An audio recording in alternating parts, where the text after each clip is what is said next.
1 kg आलू लेने हैं, उनको बॉईल कर लेना और इस तरह कटिंग कर लेनी है। ये देखें इस तरह आपने इसकी कटिंग करनी है। पोटैटो वेज फ्राइज़ हम आपके लिए तैयार कर रहे हैं।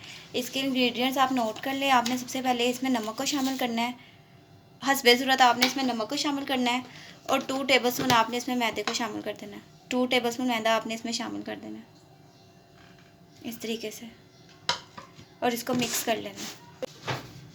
ये देखें इस तरीके से आपने इसको मिक्स कर लेना है। ध्यान से मिक्स करना है, ये टूटे ना, बहुत आराम से आपने इसको मिक्स करना है। अब हम इसको फ्राई कर लेंगे।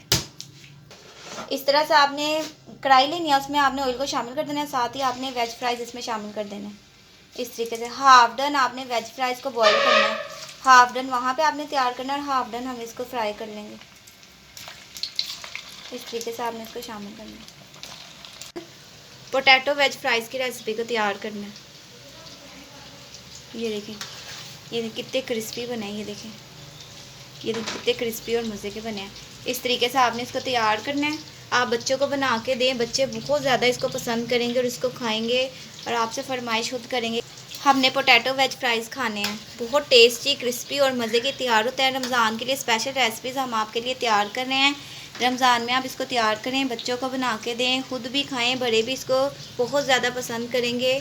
आप इसको ज़रूर घर में ट्राई करें और हमें ज़रूर बताएंगे आपको हमारे पोटैटो वेज फ्राइज़ कैसे लगे। नेक्स्ट टाइम हम और मज़ीद मज़ेदार रेसिपीज़ के साथ हाज़िर होंगे। तब तक के लिए टेक केयर, अल्लाह हाफ़िज़।